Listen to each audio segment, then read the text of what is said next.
सुप्रभात प्यारे बच्चों। आज आप सभी लोग हिंदी व्याकरण में क्रिया के विषय में आज आप सभी लोग अध्ययन करेंगे। तो क्रिया की परिभाषा या क्रिया किसे कहते हैं? तो जिन शब्दों से किसी कार्य के करने की जो जानकारी होती है उसे क्रिया कहते हैं। जैसे बैठना, इससे किसी कार्य की जानकारी हो रही है। लिखना, इससे किसी कार्य की जानकारी हो रही है। इसलिए जिन शब्दों से किसी कार्य के करने की जानकारी होती है तो उसे क्रिया कहते हैं। आइए धातु, आखिर धातु है क्या? तो धातु किसे कहते हैं? क्रिया के मूल रूप को ही धातु कहते हैं। जैसे बैठ आपका एक धातु है, इसमें आपने यदि ना प्रत्यय जोड़ दिया तो आपका क्रिया हो गया। बैठना आपका क्रिया है, बैठना आपका क्रिया है, परंतु इस बैठना जो आपकी क्रिया है इसका जो मूल शब्द है वो आपका बैठ है। इसलिए क्रिया का जो मूल शब्द होता है उसे धातु कहते हैं। इसलिए बैठ आपका एक धातु है, परंतु इसमें ना जोड़ दिया तो हो गया आपका बैठना। तो क्रिया के मूल शब्द को ही धातु कहते हैं। जैसे लिखना है, लिखना एक क्रिया है, यदि ना लगा हुआ तो आपकी क्रिया ही है। यदि धातु में जब ना लगता है तो आपका क्रिया बन जाता है, और इस ना को यदि आप निकाल देंगे तो आपका धातु हो जाएगा। जैसे लिखना है, लिखना आपकी क्रिया है। क्यों? क्योंकि लिख जो धातु है उसमें ना जोड़ दिया गया हो गया है लिखना। इसका जो मूल शब्द होगा वो आपका लिख होगा। लिख माने लिखना ही होता है। इसका जो मूल शब्द होता है वो आपका लिख होगा, और मूल शब्द को ही आपको धातु कहते हैं। तो मूल शब्द में यदि ना प्रत्यय जोड़ दिया, यदि ना लगा देते हैं तो वह आपकी क्रिया बन जाती है। अब आइए क्रिया के भेद। क्रिया के जो भेद होते हैं वह आपके दो भेद होते हैं। पहला, कर्म के आधार पर क्रिया के भेद। दूसरा है रचना के आधार पर क्रिया के भेद। तो आप अब कर्म के आधार पर क्रिया के जो भेद होते हैं वो अध्ययन करेंगे। कर्म के आधार पर क्रिया के भेद। तो कर्म के आधार पर क्रिया के जो भेद होते हैं वह आपके दो भेद होते हैं। पहला सकर्मक क्रिया, दूसरा है आपका अकर्मक क्रिया। तो सकर्मक क्रिया किसे कहते हैं? इसमें स का मतलब साथ होता है। जैसा कि मैं आपको कर्म कारक पढ़ाया था तो उसमें बताया था क्रिया का फल किसी भी रूप में, किसी चाहे पढ़ने के अर्थ में, लिखने के अर्थ में, सोने के अर्थ में, गाने के अर्थ में, किसी भी अर्थ में क्रिया का फल जिस पर पड़ता है वह आपका कर्म होता है। तो स माने साथ होता है कर्म, समझ रहे हैं आप? क्रिया, तो जिस क्रिया के साथ कर्म होता है तो वह जो क्रिया होती है वह आपकी सकर्मक क्रिया कहलाती है। जैसे मंजरी किताब पढ़ती है, तो पढ़ने का जो प्रभाव है, जो फल है वह किस पर पड़ रहा है? किताब पे पड़ रहा है। इस कारण से किताब जो है आपका कर्म है।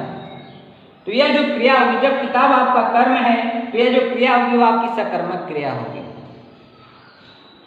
तो जैसा कि क्रिया के साथ क्या, किसे, किसको लगाने से यदि उत्तर आपका प्राप्त होता है या उत्तर आपको मिल जाता है तो वह जो क्रिया होगी वो आपकी सकर्मक क्रिया होगी। जैसे मैंने कहा कि क्या पढ़ती है, क्रिया के साथ क्या लगा दिया, क्या पढ़ती है, तो आपका उत्तर आएगा नहीं किताब पढ़ती है। किताब यहाँ पे कर्म हो गया। तो जिस क्रिया के साथ यदि कर्म हो तो वह जो क्रिया होगी वह आपकी सकर्मक क्रिया ही होगी। अब आइए दूसरा उदाहरण, विवेक ने सब्जी खरीदी। विवेक ने सब्जी खरीदी, खरीदने का जो प्रभाव है वो किस पर पड़ रहा है? सब्जी पे पड़ रहा है ना, तो इसलिए सब्जी यहाँ पे आपका कर्म हुआ। यदि मैं इस तरह से प्रश्न कर दूं कि क्या खरीदी, तो उत्तर मिल गया कि सब्जी खरीदी। तो इस तरह से भी जब उत्तर आपको मिल गया तो वह जो क्रिया होगी वह आपकी सकर्मक क्रिया होगी। तो जिस क्रिया के साथ यदि कर्म होता है तो वह क्रिया जो होती है वह आपकी सकर्मक क्रिया ही कहलाती है। आइए अकर्मक क्रिया पर यह ध्यान रखिएगा आप सभी लोग। अकर्मक क्रिया अ का अर्थ नहीं होता है, यहाँ पे स का अर्थ साथ होता है तो अ का अर्थ नहीं होता है। तो जिस क्रिया के साथ यदि कर्म न हो तो वह जो क्रिया होगी वह आपकी अकर्मक क्रिया होगी। तो अकर्मक क्रिया और सकर्मक क्रिया में अंतर यह होता है कि सकर्मक क्रिया में क्रिया का जो प्रभाव है, क्रिया का जो फल है वह कर्म पर पड़ता है, परंतु अकर्मक क्रिया में क्या है कि कर्म का जो प्रभाव है वह क्रिया का जो प्रभाव है वह कर्म पर न पड़ करके सीधा वह कर्ता पर ही पड़ता है। अकर्मक क्रिया तो अ का अर्थ नहीं होता है। जिस क्रिया में यदि कर्म नहीं होता है तो वह जो क्रिया होगी आपकी अकर्मक क्रिया होती है, क्योंकि अकर्मक क्रिया में क्रिया का जो प्रभाव, क्रिया का जो फल है वह सीधे कर्ता पे पड़ता है। जैसा कि नरेश हंसता है, नरेश हंसता है, हंसने का जो प्रभाव है वह सीधे कर्ता पे पड़ रहा है। जब क्रिया का प्रभाव यदि कर्ता पे पड़ता है तो वह क्रिया आपकी अकर्मक ही होती है। रंजना रोती है, रोने का जो प्रभाव है वह सीधे कर्ता पर ही पड़ रहा है, क्योंकि कर्ता का मतलब होता है क्रिया को करने वाला। जो क्रिया को करता है वही कर्ता कहलाता है। तो रोने का जो प्रभाव है या रोने का जो फल है सीधे रंजना पे पड़ रहा है।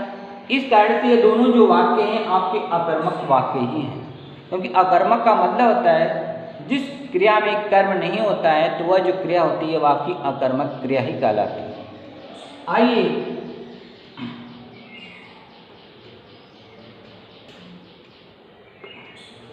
सकर्मक क्रिया के भेद। सकर्मक क्रिया के भेद, तो सकर्मक क्रिया के जो भेद होते हैं आपके दो भेद होते हैं। पहला, एक आपका है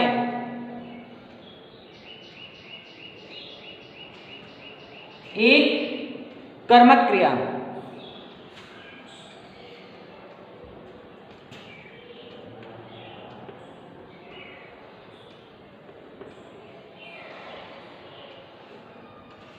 आपका है एक कर्मक क्रिया, दो कर्मक क्रिया। तो सब लिखा हुआ है कि एक कर्मक क्रिया, जिस क्रिया के साथ यदि एक कर्म होता है, जिस क्रिया के साथ यदि एक कर्म होता है तो वह जो क्रिया होगी वह आपकी एक कर्मक क्रिया होगी।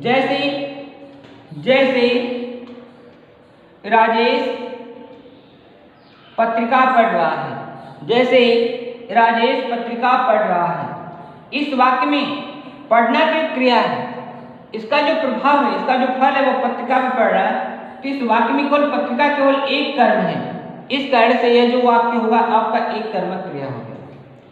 द्विकर्मक क्रिया में क्या होता है? द्वि से जो तात्पर्य होता है दो से होता है। तो जिस क्रिया में यदि दो कर्म होते हैं तो वह जो क्रिया होगी वह आपकी द्विकर्मक क्रिया होगी। जैसे ग्वाला गाय से दूध दूहता है, ग्वाला गाय से दूध दूहता है। तो इस वाक्य में गाय और दूध दो आपके कर्म हैं, इस कारण से यह जो वाक्य है दो कर्म होने का आपका द्विकर्मक क्रिया है। तो जिस वाक्य में एक कर्म है वह आपका एक कर्मक क्रिया कहलाती है, परंतु जिस वाक्य में यदि आपके दो कर्म होते हैं तो आपका द्विकर्मक क्रिया कहलाती है। तो इस तरह से इसका जो शेष भाग है अगले दिन आप सभी लोग अध्ययन करेंगे। इन्हीं शब्दों के साथ आज का दिन आपका मंगलमय हो।